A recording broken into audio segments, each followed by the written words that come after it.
भगवान कौन बनता है, ये क्वेश्चन है। वसुधा का नेता कौन हुआ, भूखंड विजेता कौन हुआ, अतुलित यश रेता भगवान कृष्ण, नवधर्म प्रणेता भगवान बुद्ध।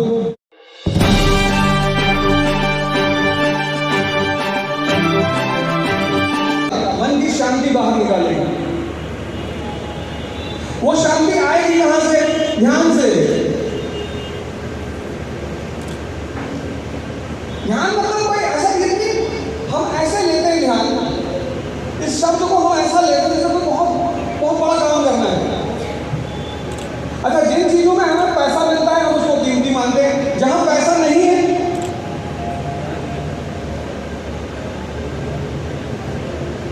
वर्षों से वन में घूम घूम बाधा विघ्नों को चूम चूम, सरधूम घाम पानी पत्थर, पांडव आए कुछ और निखर। एक महान आदमी बताइए, एक जिसके जीवन में संघर्ष न रहा, सपना संघर्ष, इन दोनों की मां है साधना। जिसके जीवन में स्वप्न है उसके जीवन में संघर्ष है, और जहां स्वप्न और संघर्ष है वहां साधना भी। साधना बहुत बड़ी चीज है। साधना असाधारण व्यक्तित्व पैदा करती है। मैं आज प्रभु के आशीर्वाद से गोरखनाथ मंदिर में रुका हुआ था, तो साधु निवास में रुका। उन्होंने कहा आप बाहर रुके, मैंने कहा मैं साधु निवास में रुकूंगा। तो बोले साधु निवास में तो साधुओं की तरह रहना पड़ेगा। मैंने कहा इसीलिए तो रुक रहे हैं। 1 बजे हम लोग सोए और 5 बजे क्योंकि साधना करनी है। आप मेरी एक बात मान लीजिए, 6 महीने आप ये नियम बना लीजिए, कसम खा लीजिए कि ध्यान किए बिना कोई दूसरा काम नहीं करूंगा। और मैं आपको यहां से गारंटी देके जा रहा हूं कि 6 महीने में आपका जीवन बदल जाएगा।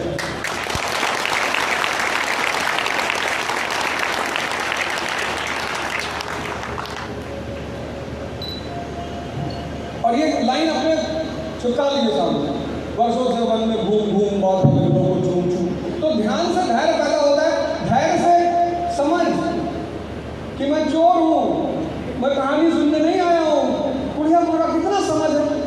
कौन सी किताब में लिखा था कि जब चोर आपके घर में घूमते तो ऐसा करना है?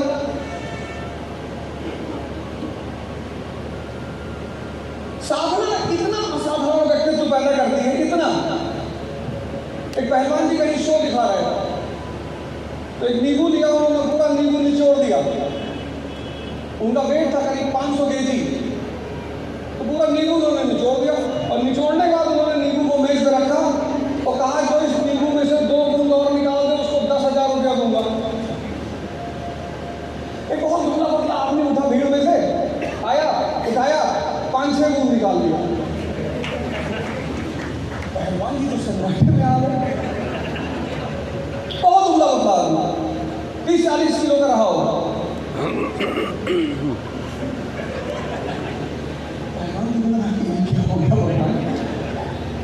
तो बोले भैया तुम क्या करते हो? कहा मैं ट्रेन में चना बेचता हूँ।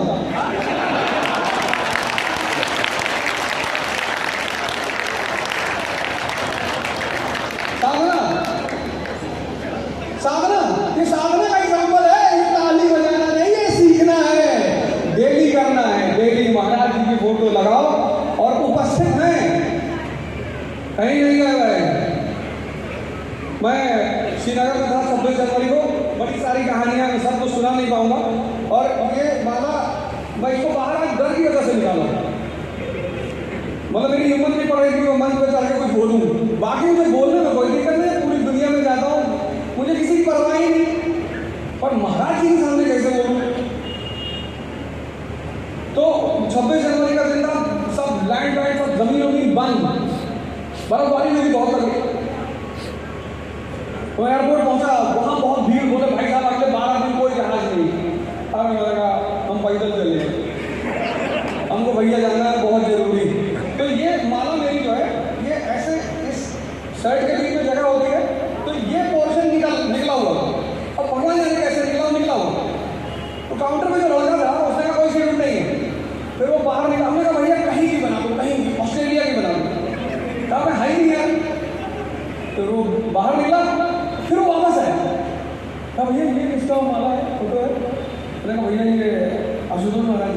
कभी से बोले, अरे बोले भैया से बोले, कभी 5 रुपये को आया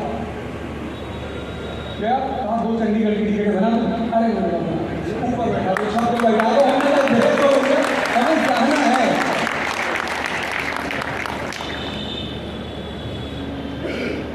और महाराज जी एक ही चीज पे फल देते हैं, जो साधना करेगा। आप उनकी कितनी पूजा करो, कितनी आरती करो, किसी के नहीं सुनने वाले लोग, किसी की सुनने वाले ही। आप दिन भर खड़े रहो मेरे सामने, आरती करते रहो। जो मेरा अनुभव है, जो साधना करता है उससे वो बहुत खुश है।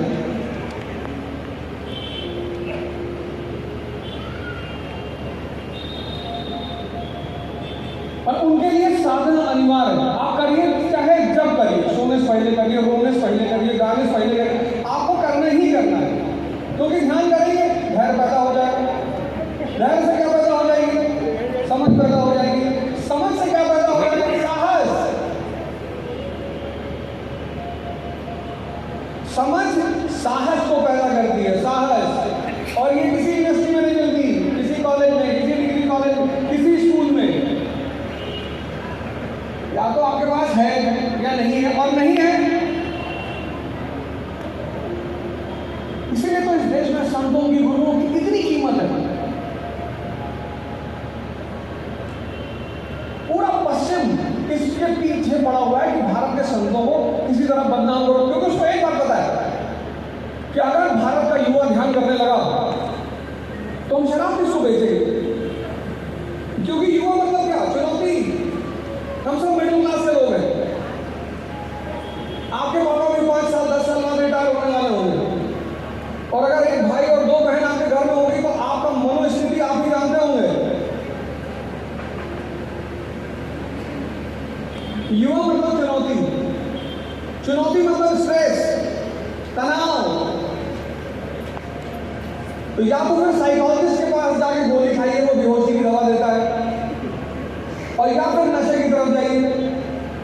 लेकिन उससे श्रेष्ठतम चीज है ध्यान।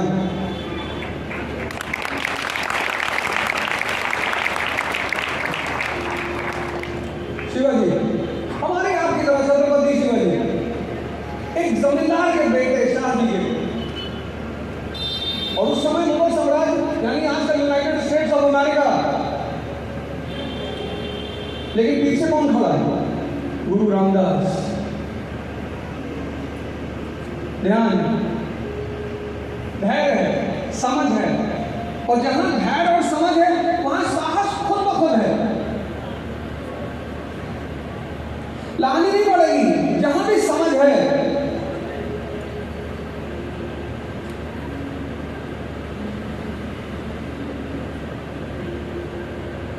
समझ किसी किताब में छुपी हुई है। राजा भोज के दरबार में कालिदास बहुत फेमस विद्वान, तो राजा भोज के दरबार में बाहर से विद्वान आया, वो 30 भाषाओं को जानता था, 30। और 30 भाषाओं को उसका इतना कमांड था कि कोई भी भाषा बोले वो उसकी मातृभाषा लगती है। जैसे हम लोग इंग्लिश बोलते हैं तो हम ऐसे इंग्लिश बोलते हैं कि सामने वाला समझ जाता है। पूर्वांचल में I was in the market, तुम्हारी मम्मी जा रही थी, 2 लाइन इंग्लिश बोल ही नहीं सकते। 10-12 वर्ड पता है, काऊ, बफेलो, गोट, बाइसिकल वगैरह, और 4-5 लाइन पता है। तो हमारी तो 2 भाषा में हालत खराब है। वो 30 भाषा पे इतना कमांड रखा था, इतना कि कोई पता ही नहीं कर पाता था कि इसकी मातृभाषा क्या है। तो उसने राजा भोज से कहा कि भगवान महाराज, मैं 30 भाषाओं को जानता हूँ और आपके दरबार में इतने विद्वान हैं और किसी की औकात नहीं जो ये बता दे कि मेरी मातृभाषा कौन सी है। राजा भोज ने अपने विद्वानों की तरफ देखा, कहा है घर में घुस के बेइज्जती कर रहा है। विद्वानों ने कहा महाराज बताएंगे? तो उसने कहा जो बता देगा उसको मैं 10,000 स्वर्ण मुद्राएं दूंगा, और नहीं बता पाया आप मुझे 1 लाख स्वर्ण मुद्रा देंगे। महाराज ने विद्वानों की तरफ देखा, तो पहले दिन आया तो बता ही नहीं पाया, 1 लाख स्वर्ण मुद्रा लेकर। ऐसे 10 दिन हो गए, 10 लाख स्वर्ण मुद्रा जीत के हो, कोई बता ही ना